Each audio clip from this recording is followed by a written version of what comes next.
Bienvenidas y bienvenidos a Almas Bonitas y Mágicas, al episodio número 11 de Empodera tu Magia Podcast. Hoy quiero conversar con ustedes sobre un tema que de este lado del mundo occidental hacia abajo, o sea, Latinoamérica, pienso y siento que aún no está completamente explorado y explotado, podría decir. Y es un tema que siento que cuando lo escuchamos puede hacernos sentir que no está en nuestra capacidad hacerlo, tal vez se sienta un poco extraño querer intentarlo, pero que en serio si lo ponemos en práctica podría ser un game changer en nuestras vidas. En este episodio voy a conversar con una súper experta, que si ustedes vieran su currículum dirían, wow, qué experta, y es una experta en meditación, para poder conversar con ella sobre este hábito que cambia vidas y que no es solo exclusivo ya de los monjes budistas allá en el Tíbet. La meditación en Occidente siento que ha venido para quedarse. Pienso yo que es parte fundamental en la creación de esta nueva conciencia del ser humano en pro de la creación de un nuevo colectivo, de una nueva era. Y como la audiencia de este podcast es en su gran mayoría joven, quiero decirles que el momento es ahora para implementar este hábito que definitivamente puede hacer magia con sus vidas. Bueno, ahora sí, quiero presentarles a Angélica Soler, quien es, como ella dice en sus propias palabras, una apasionada por el estudio del ser y de la conciencia. Ella es fundadora y creadora de Meditación en Ti, una escuela de formación de meditadores. Es máster en meditación, mindfulness y relajación de la Universidad de Barcelona, y su formación académica tiene certificaciones de diferentes técnicas de meditación, cristaloterapia, hipnosis, reiki, health coach, incluso hasta es coaching empresarial. Increíble. También es fundadora y codirectora de Neutra Bienestar, especialista en meditación y respiración para gestión de emociones, estrés y ansiedad, guía de meditación y relajación profunda, conferencista y coach de bienestar. Como pueden escuchar, nuestra invitada es una pro de la meditación y me siento feliz de poder compartir con ella y conversar acerca de las dudas más comunes cuando queremos empezar esta práctica. También me siento muy honrada por ello, ya que Angélica tiene una agenda apretada. Incluso nuestra diferencia horaria es un poco grande. Me da un montón de risa porque acá donde yo estoy son las 7 y ella que se encuentra en Barcelona pues es la 1, entonces como que hoy día sí tuve que madrugar para poder estar presente y me emociona un montón el estar grabando esto con ella. Así que bienvenida Angélica, qué gusto tenerte aquí. Bueno, para iniciar y como siempre me gusta es preguntándote un poco de ti y cómo llegaste a hacer lo que haces. Bueno, Josh, muchas gracias por esa presentación tan consciente. Antes que nada, decirte que más allá de los títulos y las formaciones y todo lo que uno pueda resguardar como un diploma, hay una persona que está detrás de todo, ¿no? Y esencialmente la meditación se concentra en eso, en encontrar ese ser que está detrás del hacer, ¿sí? De lo que hacemos todos los días para vincularnos socialmente a alguna actividad.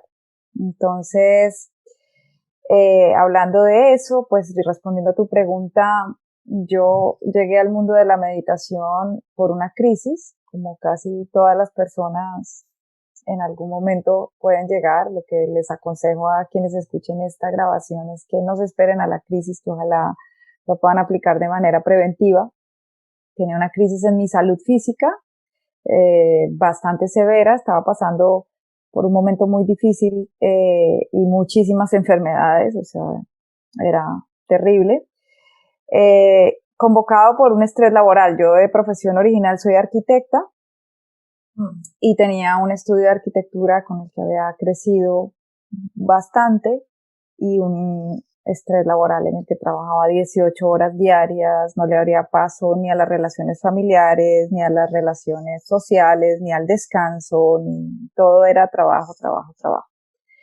Y a raíz de eso, pues empecé a entrar también un poco en conflicto con estas preguntas existenciales con las que todos, de alguna manera, en algún momento de la vida seguramente nos enfrentamos con esta pregunta de quién soy y si realmente todo lo que hago para ocupar mi tiempo es productivo para ese ser que habita dentro de mí.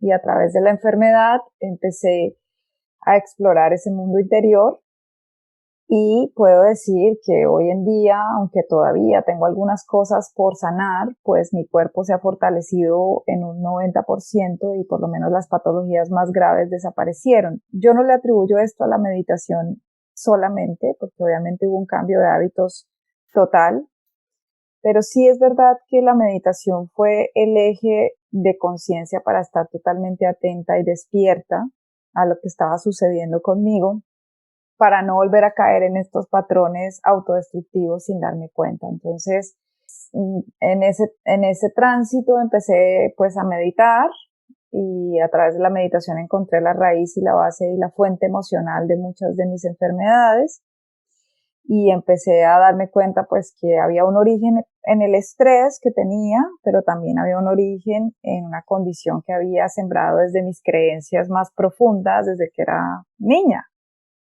O quizás desde el vientre materno, y empecé a transitar a través de todo ese sistema de creencias y validar con qué quería continuar en el camino y con qué no. Y es algo que es una validación constante, ¿no? Todo el tiempo estás evaluando si ese sistema de creencias es el correcto o no, y entre más te metes en la práctica, pues más vas derrotando estas creencias y estas identificaciones o las cosas que nos hemos pensado ciertas acerca de nosotros y de lo que creemos que somos, hasta que vas descubriendo poco a poco lo que realmente eres.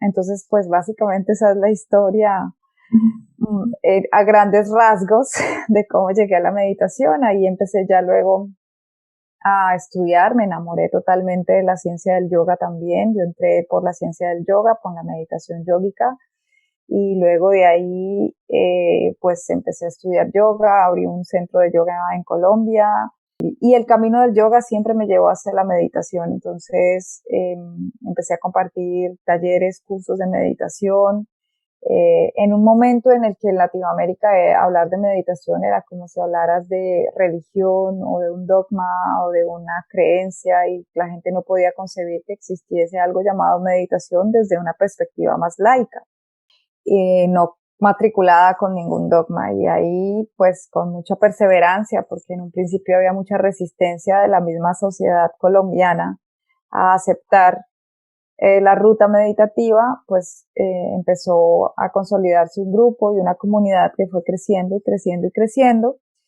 y eso pues también me demandaba a mí también seguir formándome, cosa que he hecho a lo largo de todos estos años. Y hace un tiempo, hace 2 años y medio, decidí venir a Barcelona a seguir estudiando. Hice un máster en la Universidad de Barcelona ya como para darle un poco de estructura y forma teórica a todo lo que yo ya había vivenciado a través de la práctica años atrás. Y bueno, aquí estoy. Ahora también abrimos un centro de meditación y de yoga en Barcelona, y la escuela virtual que a través de pues todo este proceso que estamos viviendo con el COVID-19 ha expandido fronteras a otros sitios también. Wow, qué increíble. Me encanta porque literalmente hiciste de una pasión tuya, de algo que te enamoraste, tu profesión y tu vocación. Sí, sí, así es. Me encanta cuando entrevisto a personas, y por eso es que me encanta preguntarles, porque siento que yo les digo potencializadores o amplificadores, de que tal vez si nosotros queremos lograr algo, también es posible para nosotros, vivirnos un poco más desde eso que nos llama. Y siento que cuando uno hace eso, como que todo al final se va alineando, ¿no? Como que todo Así es. Me encanta, me fascina. Bueno, entonces para iniciar, quería preguntarte, o sea, ¿qué es para ti el meditar? Porque creo que se pueden encontrar muchas definiciones, y para cada persona que existe en el mundo, meditar va a ser algo completamente diferente, si sea desde que lo haya practicado o que no. Para ti, desde tu experiencia, ¿qué significa para ti el meditar? Bueno, partimos de la base de que definir lo que es divino y perfecto, siempre lo digo, es imposible. O sea, definir la meditación y poder decirte que para mí hay un significado estático o único, no puede ser, porque es como si yo te dijera, dime qué es el amor. Es algo que es muy difícil de limitar o contener en una cantidad de adjetivos o calificaciones para poder explicarlo. No es como decir, cuando voy a definir qué es una mesa o qué es una silla o qué es un objeto tangible, la meditación es un estado que se alcanza y que cuando se alcanza ese estado, el estado meditativo, pues cada individuo recibe cierta información que está también un poco condicionada con su experiencia. Entonces, lo que yo siempre hago es un diario de práctica en el cual voy haciéndome esta pregunta a diario, ¿qué es hoy para mí la meditación? Porque la meditación al final también es una práctica que te conecta con el momento presente constantemente y por ejemplo, cuando entré a meditar hace años, pues era una ruta de sanación, ¿sí? Y lo creí así. Y hoy, por ejemplo, significó para mí simplemente el estar en mi hogar, en mi corazón, ¿sí? Entonces todos los días podemos ir cambiando ese significado de lo que es la meditación. Yo no te podría decir que identifico la meditación como el centro de mi vida porque estaría muy en contra de la misma práctica. Lo que hacemos es meditar para vivir y no vivir para meditar.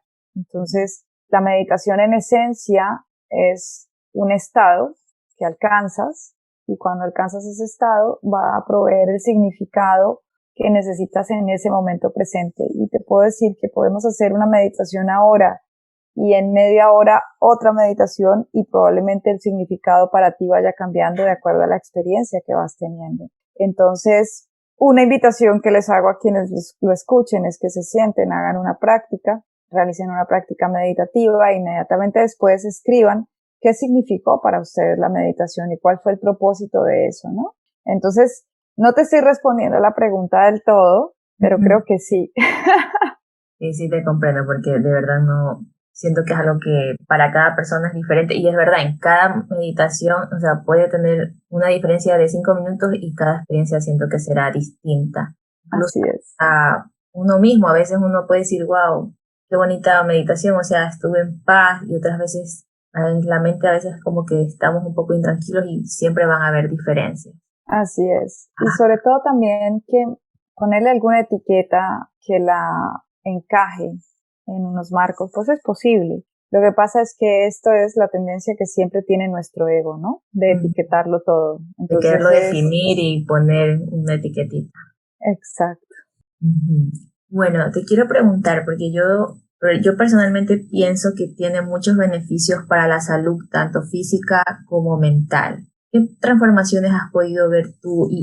Porque como tú dices, puede ser hasta preventiva, no esperar a que llegue una crisis como para querer, bueno, voy a tratar de meditar. ¿Qué beneficios has visto tú en las personas que nos puede llevar la práctica de meditar? Incluso hasta he visto que ya científicamente se han hecho muchos experimentos con meditadores y dicen que ayuda a como a fortalecer el cerebro, que incluso hasta ayuda contra el envejecimiento. ¿Cómo nos beneficia a la salud física y mental especialmente? Bueno, mira, hablar de los beneficios de la meditación es como hablar del significado de la meditación. Depende mucho del practicante y del estado en el que el practicante esté. En esencia primaria, desde la pureza de la práctica, nosotros deberíamos realizarla alejados de la expectativa de lo que ella nos pueda dar como beneficio, ¿no? Entonces, para el que se esté iniciando, lo primero que les digo es no entren pensando que la meditación les va a arreglar sus problemas, porque eso no es así, ¿sí? La meditación es vuelvo y digo, un estado que se alcanza y en ese estado lo que obtienes primero es calma, ¿sí? ¿Para qué? Para poder ver, para tener claridad. Entonces, tengo un maestro que se llama Julián Peragón que dice esto, dice, lo primero que te llega es la calma para tener claridad, ¿sí? ¿Y qué haces con esta claridad? Ver, ver. Entonces, cuando puedes ver, puedes decidir. Tal vez este es el primer estadio en el cual podemos empezar a entender cosas, porque ya no está oculto todo eso que muchas veces, por estar en piloto automático y tan automatistas, no podemos encontrar o descubrir. Entonces, claro, hay una cantidad de procesos cerebrales que están sucediendo cuando nosotros calmamos. Y es que las ondas cerebrales se empiezan a ampliar y esta ampliación de onda permite que entremos en mayores niveles de concentración y a la vez de relajación, y esto nos ayude a ver, vuelvo y digo, ¿sí? Cuando tú puedes ver lo que está sucediendo, no te vas a mentir más, no te vas a engañar. Y al verlo, vas a tomar decisiones. Una es quedarte en lo que estás viviendo, ¿sí? Y seguir sufriendo. Y otra es cambiarlo, emprender una ruta para el cambio. Entonces, la ciencia de la meditación es una ciencia de autoconocimiento. Y cuando nosotros empezamos a conocer esa riqueza interior y ese mundo que habita dentro de nosotros, ¿sí? Que se llaman pensamientos, emociones, sensaciones físicas, sensaciones sensoriales, toda la parte de identidad también, cómo nos identificamos con el ego, qué es lo que creemos que somos, qué es lo que no, y la parte de corporalidad, cómo está nuestro cuerpo, cómo se mueve nuestro cuerpo. Estamos integrando todas nuestras dimensiones y nos podemos estar dando cuenta de que somos los dueños del sistema que opera dentro de nosotros. Entonces de ahí es que se desprenden estos múltiples beneficios. Claro, pues aunque el propósito esencial no es mejorarnos del estrés y mejorarnos de nuestras enfermedades, suele suceder que con la práctica sostenida, pues ya nos hacemos cargo de nuestra vida. Lo que pasa es que lo más grave que sucede dentro de nuestra conciencia es que, o dentro de nuestra vida, es que no estamos atentos, no estamos concentrados en nuestra propia vida. Entonces no podemos ver cuándo viene el huracán, ¿sí? O cuándo viene una emoción destructiva a hacernos reaccionar intempestivamente, haciéndonos presos de la ira, de la rabia, de las emociones negativas o incluso de las mismas emociones que creemos que son positivas, como la alegría eufórica, que también muchas veces hace que tomemos decisiones equivocadas, ¿sí? En estos momentos de alegría eufórica. Entonces, a través de ello, pues tú empiezas a ser el comandante de tu vida en todas estas dimensiones: cuerpo, mente, emociones, espíritu, identidad, corporalidad. Y desde ahí se desprenden todos estos beneficios. Entonces, sí es verdad que la ciencia hoy en día ha confirmado pues que los procesos meditativos ayudan también a balancear la química cerebral a tal punto que las hormonas producidas por el estrés, por estados sostenidos de estrés, como son el cortisol, la adrenalina, la noradrenalina, se contrarrestan a través de la práctica de meditación, esencialmente porque cuando nosotros segregamos, por ejemplo, exceso de cortisol y no estamos teniendo un desfogue de toda esa energía, porque el cortisol básicamente lo que hace es dar energía para poder emprender la lucha o la huida en un momento de peligro o de estrés, una situación estresante. Pero resulta que nosotros nos quedamos, tenemos la situación estresante, nuestro cerebro recibe la señal de que hay una situación estresante, de que tenemos que luchar o huir, pero no huimos, pero nuestros músculos se prepararon para ello. Toda esa sustancia queda circulando en nuestro sistema. La práctica meditativa lo que hace es balancear esa química. Entonces, cuando empiezas a calmar y a sintonizar, por ejemplo, con emociones como el amor, la gratitud, la compasión, la química de tu cerebro se balancea y empiezas a segregar otras sustancias como melatonina, serotonina, oxitocina, y eso hace que se contrarresten cortisol, adrenalina, noradrenalina, y que tu sistema nervioso empiece a balancearse, ¿sí? Entonces, pues, claro que es un antídoto fantástico para situaciones de estrés. Y hoy por hoy sabemos que el estrés es la fuente principal de la mayoría de las patologías clínicas, de las crónicas y de las no tan crónicas, pero que nos hacen la vida difícil, como los ataques de ansiedad o de pánico, o los trastornos obsesivos, o los trastornos compulsivos, pero también como enfermedades del sistema inmune, como el cáncer, o enfermedades como la diabetes, enfermedades coronarias. En esencia, las estadísticas dicen que el 90% de las incapacidades o bajas laborales en este momento dependen de situaciones de estrés. Entonces, también la ciencia ha dicho, si te calmas, ayudas a tu sistema inmune a actuar, y si te calmas, te desinflamas. Muchos de los problemas que están sucediendo en nuestra salud son por efectos inflamatorios también. Entonces, si no te calmas, te inflamas, con lo cual una pausa en la cual puedas respirar, oxigenar el sistema te va a ayudar muchísimo a calmar, a parar y a contrarrestar toda esta química. Y de ahí pues se desprenden todos los demás beneficios. Lo que sí es que yo siempre invito a que entren a la práctica desprovistos de cualquier expectativa de lo que pueda suceder y que se entreguen a la experiencia de ser un testigo observador de lo que está sucediendo en su mundo interior. Y ya está. Es como si entraras a una película, que es la película de tu paisaje interior, donde te van a abrir una escena que es lo que está sucediendo con tu vida, ¿sí? Y que te disfrutes esa película sin juicio, como cuando vas al cine y ves una película. Y en algunos momentos podrás sentir emocionalidad porque te están contando una historia triste o alegría porque te están contando una historia alegre, pero no tomes partido ni te identifiques con ellos, sino que lo observes a la distancia. Y en algún momento tú te haces el director de esa película, pero primero tienes que observar cómo son los personajes, qué es lo que está sucediendo ahí. Y hablo de los personajes porque tenemos múltiples manifestaciones del yo, del ego, en nosotros. Y entonces, si no las conocemos, pues no podemos darles un rol en nuestra vida. Entonces, por eso digo que el beneficio más grande tal vez es este autoconocimiento que te hace darte cuenta. Yo digo que el regalo más grande de la meditación es que te das cuenta. Y cuando te das cuenta, puedes hacer algo. Cuando no te das cuenta, no puedes hacer algo. Es como cuando tu pareja te engaña y todos lo saben menos tú. Un poco es eso, ¿no? Sí, total, comparto contigo, porque siento que cuando llegamos a este estado de, puede decirse silencio también, vamos a decirle que estás en silencio, luego te puedes dar cuenta, pero ¿por qué actué como actué o por qué reaccioné como reaccioné? Y tipo así, y es total, siento que es un camino muy bonito para el autoconocimiento porque va surgiendo solito, o sea, uno se queda, digamos, en silencio, así le digo yo, y van surgiendo las cosas. Yo quería preguntarte porque lo que yo, bueno, obviamente no soy experta ni nada, pero lo que he escuchado es que hay diferentes técnicas para meditar que se puede hacer de muchas maneras. ¿Cuáles son como las más conocidas y también como las más sencillas como para poder ir iniciando o para hacer una práctica diaria?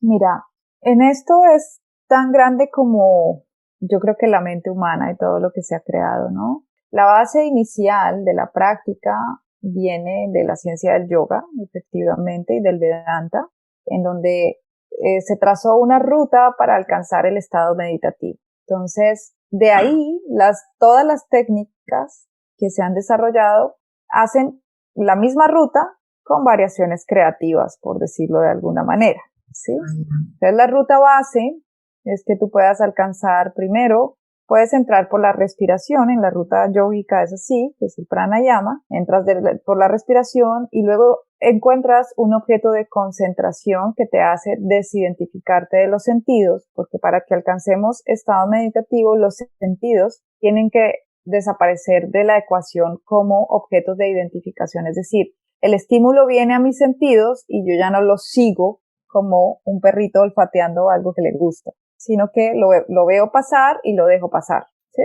Entonces ahí tengo digamos que quito el anclaje a los sentidos. Y después de esto viene este proceso de concentración sostenida, que es una concentración diferente a la que tenemos cuando vemos una película, ¿sí? Porque en esta concentración cuando vemos una película no estamos atentos de lo que pasa con nosotros. Aquí es una concentración en atención al objeto y en atención a lo que va sucediendo conmigo. Y esto me va a inducir a un estado de absorción cognitiva donde desaparece la dualidad y yo puedo entrar en estado meditativo. Para inducir este proceso, pues hay muchas técnicas, como tú dices. Entonces yo no te podría decir cuál es la más, porque siempre pongo este ejemplo. La meditación es como Santiago de Compostela y el camino de la meditación es como el camino de Santiago. Entonces, el camino de Santiago de Compostela es una ciudad de España en donde están los restos del apóstol Santiago y es un camino de una ruta de peregrinación muy famosa que ahora es una ruta deportiva, una ruta de retiros espirituales que emprende una caminata para llegar a Santiago, ¿verdad? Para llegar a ese Santiago hay múltiples rutas, múltiples caminos. Creo que son 17 rutas, si no estoy mal, que llevan al mismo Santiago. Como dicen, hay muchos caminos también para llegar a Roma, ¿verdad?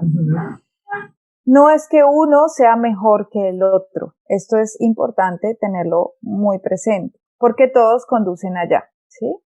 Todos conducen a ese estado de meditación, a ese estado meditativo. Entonces, lo que yo aconsejo es que si se están iniciando en la práctica, prueben diferentes caminos hasta que encuentren el que vibra también con su elemento personal, porque todos tenemos también un anclaje una concordancia con los elementos de la tierra. Entonces todos tenemos agua, tierra, aire, fuego y éter dentro de nosotros. Pero algunos predominan más, ¿sí? Entonces, por ejemplo, si hay personas que tienen mucho aire, pues serán personas de una inquietud mental muy fuerte que probablemente no se puedan sentar a meditar en silencio la primera vez, que tengan que inducirlo a través de otras prácticas donde la mente se mantenga concentrada más tiempo hasta después encontrar prácticas de silencio, como por ejemplo ahí llevar la concentración a la respiración y hacer técnicas de respiración y concentrarse en la respiración para las personas que tienen una mente muy activa es fantástico. Y ojalá con una meditación guiada que los mantenga ahí siguiendo la meditación para que su mente no se vaya a todo este mundo imaginario del aire, que es lo que sucede mucho con estas personas que son muy aire. Y por el contrario, estas personas que son muy tierra, que son así como que tú las ves perezosas, que todo el tiempo tienen como sueño, si tú les haces una relajación profunda y les mandas a una relajación en la primera sesión, las pierdes porque siempre se van a dormir. Siempre se van a dormir. Entonces estas personas sí que de pronto una meditación activa o algo que les eleve más el fuego e incluso el aire les va a ayudar bastante. De hecho, meditaciones en las que se sientan incómodos en la postura porque eso los va a hacer regresar a ellos y regresar a estar despiertos, a estar allí. Entonces, yo no te podría decir cuál es la mejor o la peor, pero sí que para integrar la meditación en el día a día es importante cultivar estados de concentración, de pausas en los cuales te puedas concentrar en ti. Yo digo que es que te pongas una cita a diario contigo y dices, me voy a encontrar con Angélica a tomarme un café. Y ese café me lo voy a tomar en plena presencia sintiendo lo que Angélica está sintiendo. Y desde ahí empiezo a mejorar mis estados de concentración. Ya de ahí en adelante, pues hay técnicas como el mindfulness, por ejemplo, que confundimos el mindfulness con la meditación y no siempre el estado mindfulness nos va a llevar al estado meditativo, pero es muy bueno porque son técnicas de atención plena, ¿sí? De atención constante al momento presente, que bien llevadas y bien es un entrenamiento al final, la meditación es un entrenamiento, que tras un entrenamiento probablemente nos lleven al estado meditativo. Bueno, la meditación yógica, seguir este camino es fantástico, de poder practicar un poco de ejercicio de asana o de cualquier ejercicio físico, luego respirar, llevar la conciencia a la respiración, así sea que simplemente te sientes a sentir tu respiración en respiración consciente y luego de eso busques cómo concentrarte. Puede ser en tu propio cuerpo, por ejemplo, a través de un escaneo corporal o en tus sensaciones internas y alcances silencio, ¿sí? Esa es como la pauta A, B, C, D para llegar a la práctica meditativa. Al final no tenemos una meta con esto, ¿sí? No es como que necesitemos determinado estado, o no, es simplemente disfrutarse del camino. Y el camino es este, respirar, concentrarse, mantener la concentración para alcanzar estado de silencio. Ha de ser como que al final, tal vez podría ser, bueno, no la meta, sino tal vez el objetivo es al final como que quedarte contigo lo más posible, no irte tanto a volarte tanto en la mente. Exacto. Quedarte contigo con todo lo que hay, incluso tu mente enviando muchos pensamientos, porque el objeto de concentración puede ser incluso todo el contenido mental que te está bombardeando constantemente y poder observar el nacimiento y la muerte de cada pensamiento y decir, aquí vienen.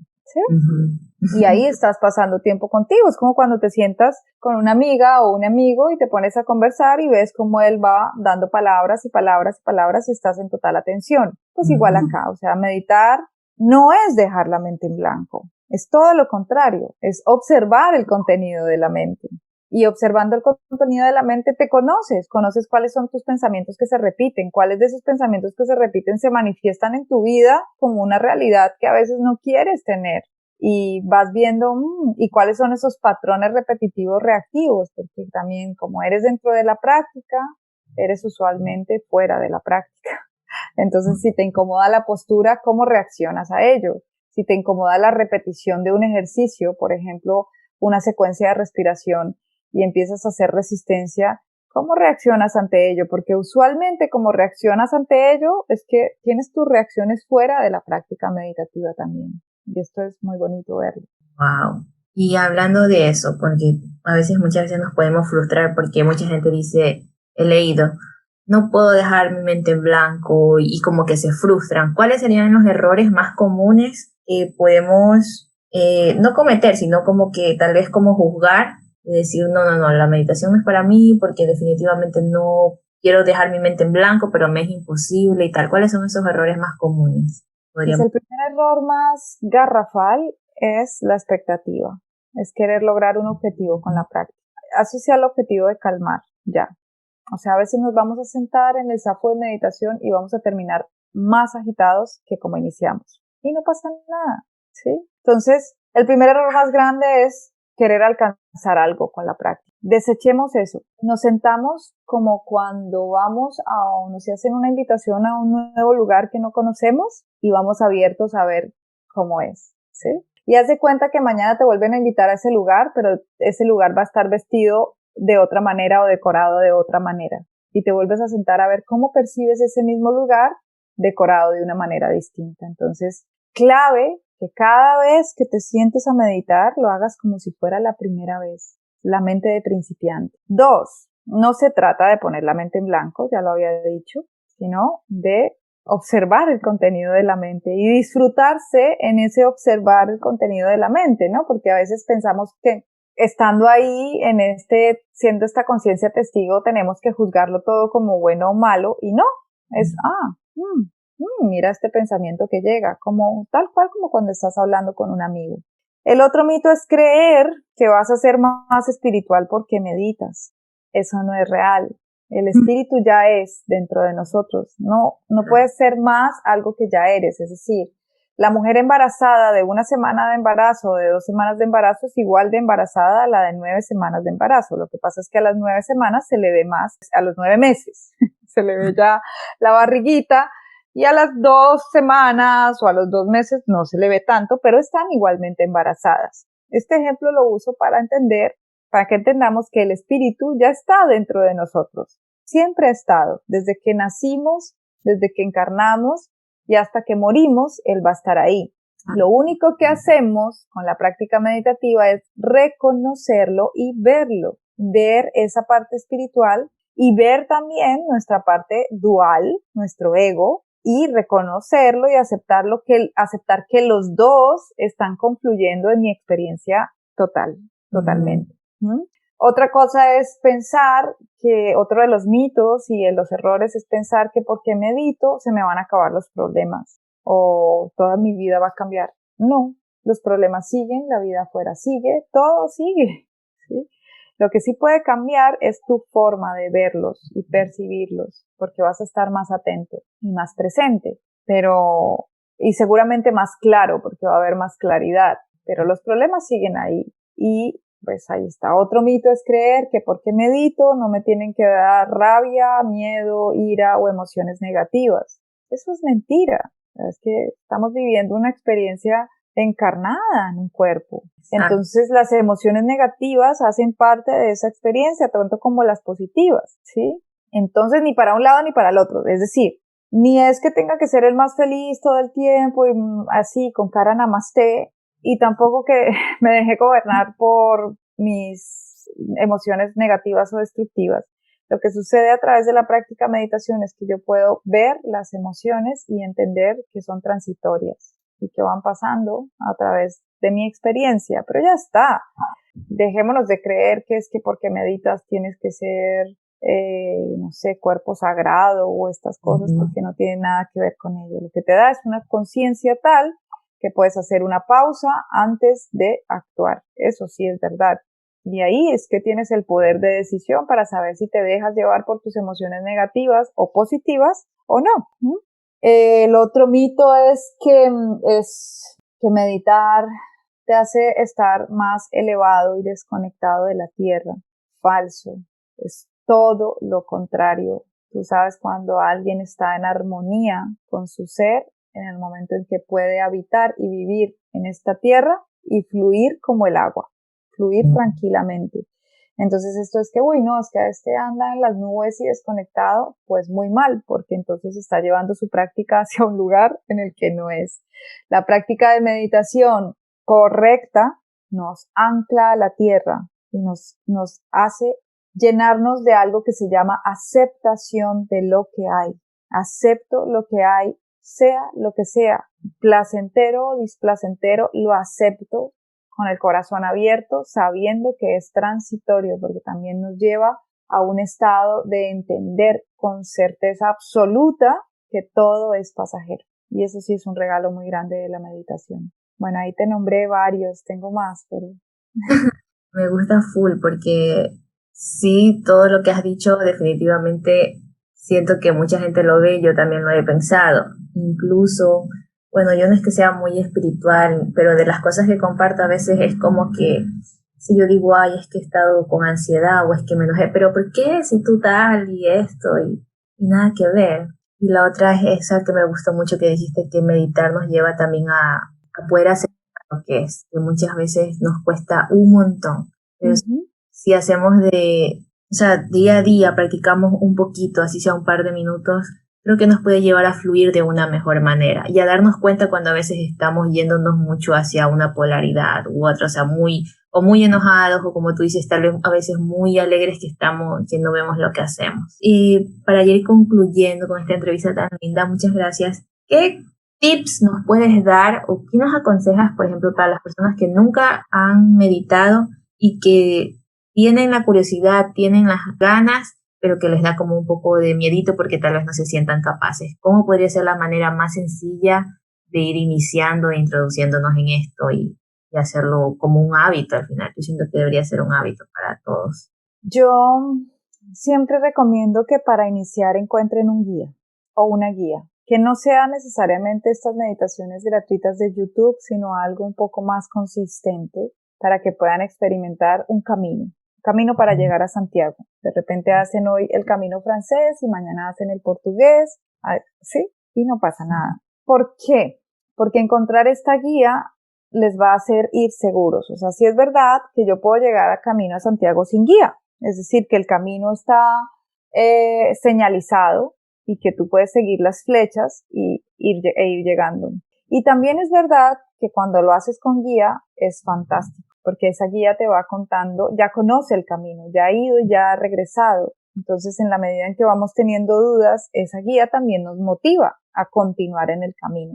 Esa es la primera recomendación que yo doy. Bien sea, hay montones de cursos en internet, o bien sea que tengas una escuela en la cual puedas empezar un camino de una práctica dirigida semanal y que te dejen meditaciones para practicar en casa, sería fantástico. Si ya lo quieres hacer solo, sí, y empezar a explorarlo, el ideal es que puedas establecer un camino, ¿sí? Esto no se aprende con los libros, esto no se aprende leyendo, esto se aprende practicando y practicando y practicando y practicando. O sea, te puedes leer 1000 libros de meditación y no vas a entender hasta que no lo pases por el cuerpo. Entonces, si vas a iniciar, yo te aconsejo que no leas nada, sino que te sientes a respirar, a observar tu respiración conscientemente, o te sientes en el silencio y empiezas a percibir qué está pasando contigo en ese silencio, qué tan cómodo te sientes. 5 minutitos. Una práctica interesante, por ejemplo, es observar los pensamientos que voy teniendo durante el día, qué tan positivos son, qué no, y sentarme a respirar, a sentir mi respiración. Y la otra cosa es, si estás empezando, para vencer la pereza y los obstáculos, y les recomiendo que pasen por el link de mi Instagram, que ahí tengo una entrevista que me hicieron para otro podcast, donde hablo sobre los obstáculos de la práctica meditativa y cómo ayudarse a reponerlos. Si ya tienes muchos obstáculos como la pereza, pues buscar un lugar íntimo dentro de tu casa va a servir muchísimo. O sea, que así como tienes tu cocina, tu lugar para la ducha, para dormir, tengas un lugar para meditar, que todos los días lo veas y que te invite a ir allí, ¿sí? No tiene que ser un altar, no tiene que ser nada ritualístico, pero sí un lugar que te haga sentir cómodo, porque para podernos enamorar de la práctica, pues debemos encontrar comodidad, en lo posible no hacerlo en la cama, sino en un lugar que esté dispuesto para ello, donde pongas un banquito o un sofá o un zafu de meditación, o un cojín de meditación, una esterilla de yoga por si te quieres relajar. Si estás en clima frío, pues poderte proteger con una manta o con buen clima, porque si no eso te va a sacar de la práctica, te vas a aburrir. Y si quieres, como anclaje, no es necesario un aroma que sea el aroma de tu práctica, o sea, que siempre que enciendas este aroma te invite a, ay, bueno, me voy a relajar y voy a llegar allí a dedicarme esta pausa conmigo. Y al final, tómate el café de la mañana o el té de la mañana en conciencia, atendiendo lo que sientes, y cultiva estados de presencia. O sea, si estás hablando con tu madre, con tu hijo, con tu ser amado, con tu novio, con tu pareja, pues en presencia, ¿sí? Todo lo que nos vaya conectando con la presencia, pues va a ir también cultivando ese estado meditativo. Ahora que estuviste conversando todo eso, como que se me venían hasta la mente las cositas que yo también he aprendido a hacer. Me falta comprarme el Shuffle porque utilizo mis almohadas. Es lo que voy a hacer. Pero sí, es verdad. Me gusta mucho, por ejemplo, la parte, se me vino a la mente, y que cuando uno hace todo eso es como que hasta un regalito que se hace a uno mismo, porque es como que, como tú dices, me voy a sentar en una cita conmigo. Ajá. De momentito conmigo. Yo sí he visto la diferencia, por ejemplo, yo tengo un trocito de mi cuarto donde ahí me siento. Y no es lo mismo que cuando uno, por ejemplo, me tengo pereza y me siento nomás en mi cama, o sea, es totalmente diferente. La misma, como tú dices, me gusta aprender saumerios, hasta eso como que te invita a ti y hasta es como un recordatorio a tu cerebro de que, ok, vamos a darnos un momentito para mí. Son cositas que se pueden ir cultivando todos los días, que van marcando la diferencia y que nos van invitando como que a este camino de autoconocimiento y a darnos un momento para nosotros. Así es. Oh, qué lindo, Angélica. Muchísimas gracias verdaderamente por tu tiempo, por tu a ti, Josh. experiencia. Me gustó muchísimo, siento que he aprendido muchísimo más acerca de la meditación. Yo no soy experta, sí he tratado de iniciar y de practicarlo y bueno, trato todos los días y a veces no, la verdad, pero voy a tratar de ser un poquito más constante con esto porque siento que es lo mejor que puedo hacer por mí mismo. O sea, es como un momento conmigo de tantas cosas que pasan alrededor. Yo estoy para tantas personas, también tengo que saber honrarme, pienso yo, y darme también ese tiempo para mí, que al final es eso, es estar con nosotros. Así es. Muchas gracias a ti, Josh, por invitarme. Muchísimas gracias. Por expandir esta semilla de conciencia. Ay, gracias. Bueno, entonces yo les voy a dejar el Instagram enlazado aquí de Angélica. También pueden visitarla en su página de internet. Y bueno, pues nos estamos viendo en un próximo capítulo de Empodera tu Magia Podcast. Gracias, Angélica. Cuídate. Gracias a ti. Bye, un abrazo muy grande. Chao, chao.